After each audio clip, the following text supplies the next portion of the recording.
Baik, terima kasih atas waktunya Kak Miftah. Di sini saya akan membacakan pengertian cerpen dan cerpen menurut para ahli. Pengertian cerpen menurut KBBI adalah singkatan dari cerita pendek. Pengertian cerpen ini sendiri memiliki karya imajinasi yang ditulis hanya beberapa lembar saja. Sebagai karya imajinasi, cerpen ini bersifat subjektif, di mana cerita yang ditulis bergantung pada kebebasan berpikir dari penulisnya. Cerpen adalah karya imajinatif yang memiliki beberapa teknis penulisan. Jadi, cerpen ini memiliki unsur intrinsik dan ekstrinsik. Adapun cerpen menurut para ahli diantaranya adalah yang pertama, menurut Burhan, pada tahun 2012, Burhan mengatakan bahwa cerpen adalah sebuah cerita yang selesai dibaca sekali duduk. Kira-kira berkisaran antara setengah jam sampai 2 jam. Suatu hal yang kiranya tidak mungkin dilakukan dalam sebuah novel. Burhan juga menyebutnya bahwa panjangnya cerpen itu bervariasi. Yang kedua, menurut Kosasih, cerpen adalah karangan pendek berbentuk prosa. Di dalam cerpen itu sendiri menceritakan sebuah kisah kehidupan tokoh yang penuh pertikaian, memuat peristiwa yang mengharukan ataupun menyenangkan. Termuat pula kesan agar tidak mudah dilupakan. Yang ketiga itu menurut Jacob. Jacob mengatakan bahwa cerpen adalah fiksi pendek yang selesai dibaca dalam sekali duduk.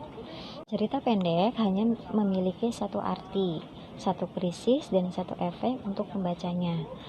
Pengarang cerpen hanya ingin mengemukakan suatu hal secara tajam. Yang keempat, menurut Tarigan. Tarigan mengatakan bahwa cerpen memiliki panjang cerita sekitar 5.000 kata atau kisaran 17 halaman. Kuarta spasi rangkap yang dari isinya memfokuskan pada cerita dirinya sendiri atau si penokohnya itu sendiri. Terima kasih. Baik, untuk yang selanjutnya yaitu unsur intrinsik dan unsur ekstrinsik cerpen. Unsur intrinsik ialah unsur yang membangun suatu drama. Dapat dikatakan juga bahwa unsur ini ialah komponen yang terdapat di dalam suatu drama. Bagian-bagian yang membangun suatu drama.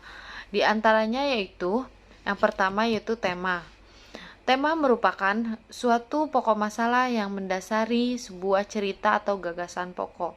Yang kedua, penokohan. Penokohan adalah pemberian watak pada tokoh dalam suatu cerita. Dalam penokohan ada dua metode atau ada dua jenis. Yang pertama yaitu metode analitik dan metode dramatik. Metode analitik merupakan penokohan yang dipaparkan secara langsung seperti baik hati, pemarah, keras kepala, jahat, dan lain sebagainya. Sedangkan metode dramatik merupakan penokohan yang dipaparkan secara tidak langsung, yaitu melalui dialog antar tokoh, penggambaran sifat dan perilaku atau cara berpikir. Yang ketiga yaitu latar atau setting. Dalam sebuah cerita dapat berupa tempat, suasana, atau waktu. Terdapat 3 jenis unsur utama dalam setting atau latar, yaitu latar tempat, terkait tempat terjadinya peristiwa dalam cerpen. Yang kedua, latar waktu, terkait kapan peristiwa tersebut terjadi. Yang ketiga, latar suasana, terkait suasana atau perasaan dalam suatu peristiwa. Untuk selanjutnya, unsur intrinsik cerpen yaitu sudut pandang. Sudut pandang adalah cara pandang pengarang dalam menceritakan sebuah cerita. Sudut pandang terdapat 3 kata orang dalam sudut pandang. Yang pertama, sudut pandang orang pertama, yaitu pandangan penulis seolah-olah ia terjun langsung sebagai tokoh utama dalam ceritanya. Contohnya, aku, saya, dalam bahasa tunggal, atau dalam bahasa jamaknya kami dan kita. Yang kedua yaitu sudut pandang orang kedua, yaitu pandangan penulis seolah-olah penulis sedang bercerita. Contohnya, kalau dalam tunggal kamu, kalau dalam jamak kalian. Yang ketiga, Sudut pandang orang ketiga. Pandangan penulis seolah-olah penulis merasakan, mengetahui, mengalami apa yang terjadi pada tokoh cerita tersebut. Contohnya dalam tunggal, dia, dalam jamak, mereka. Unsur intrinsik yang kelima yaitu alur dan plot. Alur atau plot merupakan jalannya sebuah cerita. Urutan cerita biasanya berdasarkan waktu, kejadian, sebab, akibat, atau dan lainnya. Secara garis besar dan yang paling umum, alur cerita dimulai dengan perkenalan atau pertemuan antar tokoh, munculnya konflik memuncak, puncaknya konflik atau klimaks, penyelesaian konflik, lalu akhir atau perpisahan atau hasil dari suatu konflik. Unsur intrinsik yang ke-6 yaitu amanat. Amanat merupakan ajaran atau pesan yang tersirat dalam isi cerita, sehingga dibutuhkan pemahaman dari pembaca. Ajaran atau pesan tersebut dapat bersifat positif atau negatif. Unsur intrinsik yang ke-7 yaitu gaya bahasa. Gaya bahasa adalah ciri khusus penulis dalam menggambarkan suatu lukisan isi ceritanya dengan menggunakan kata, ungkapan, majas yang digunakannya.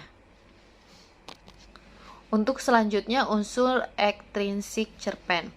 Unsur-unsur yang terbentuk dari luar cerpen disebut sebagai unsur ekstrinsik. Unsur-unsur ekstrinsik meliputi nilai-nilai yang berlaku di dalam masyarakat. Seringkali cerpen merupakan cerminan kehidupan masyarakat. Cerita yang ditulis dalam cerpen merupakan cerminan dari kehidupan nyata. Namun, dari tokoh-tokoh fiktif dalam cerpen, kita dapat menemukan nilai-nilai kehidupan. Ada perbuatan baik yang dapat kita tiru dan ada pula perbuatan buruk yang sepatutnya tidak kita tiru atau seharusnya kita jauhi. Dan adapun nilai ekstrinsik atau nilai-nilai yang terdapat dalam cerpen yaitu yang pertama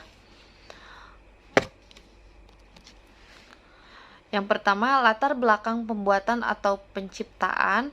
Latar belakang pembuatan sebuah cerita adalah dasar yang bermaksud atau bertujuan memberikan pemahaman kepada pembaca apa atau mengapa sebuah karya sastra dibuat, atau memberikan pemahaman apa yang ingin penulis sampaikan kepada pembaca. Yang kedua, latar belakang pengarang. Latar belakang pengarang juga merupakan hal paling berpengaruh terhadap pembuatan cerita. Latar belakang pengarang berupa biografi, aliran sastra, kondisi psikologis.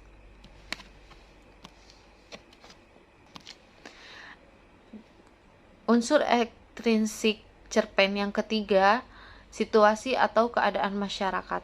Situasi yang sedang berkembang atau terjadi di tengah-tengah masyarakat seperti ideologi, politik, sikap sosial, budaya, dan juga kondisi perekonomian masyarakat.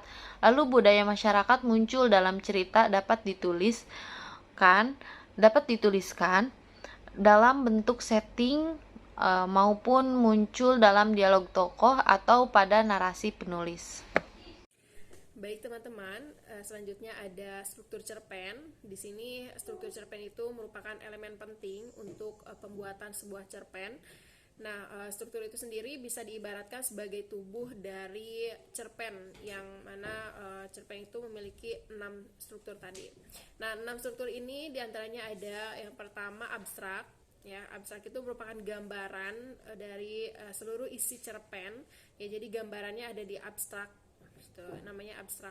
Sebagaimana kayak biasanya nulis ada abstrak, kayak jurnal ada abstrak. Nah, ini cerpen juga pun ada abstrak. Tapi sebenarnya cerpen itu abstrak ini ya, terutama abstrak ini itu tidak selalu ada. Nah, biasanya langsung ke bagian struktur yang kedua, yaitu bagian orientasi. Nah, di sini orientasi itu lebih ke isinya itu mengenalkan objek atau tema, juga latar atau tempat latar tempat atau setting gitu, tempat, suasana, waktu gitu. Itu bagian orientasi. Nah, yang ketiga ada permasalahan atau komplikasi. Di sini struktur yang mana isinya itu menceritakan tentang adanya masalah, datangnya sebuah masalah. Itu bagian struktur komplikasi. Nah, yang keempat ada struktur lalu yang keempat ada struktur klimaks. Nah, di sini klimaks itu sebagaimana arti katanya ya, di mana episode memuncak gitu ya, bagian masalah yang memuncak gitu. Jadi di bagian klimaks ini ada permasalahan yang memuncak ya, yang berorientasi kepada klimaks seperti itu. Nah, yang kelima itu ada resolusi. Nah, struktur bagian ini isinya itu menceritakan tentang solusi-solusi dari permasalahan yang ada gitu. Jadi bagian resolusi ini biasanya mengandung isi cerpen yang mengarah kepada penyelesaian dari masalah. Nah, yang keenam ada koda. Assalamualaikum warahmatullahi wabarakatuh. Nama saya Farhan Abdurrahman Haris, NPM 2019-2150-0331. Sekarang saya akan meneruskan materi tentang novel. Pengertian novel. Menurut KBBI, novel adalah karangan prosa yang panjang mengandung rangkaian cerita kehidupan seseorang dengan orang di sekelilingnya dengan menonjolkan watak dan sifat setiap pelaku.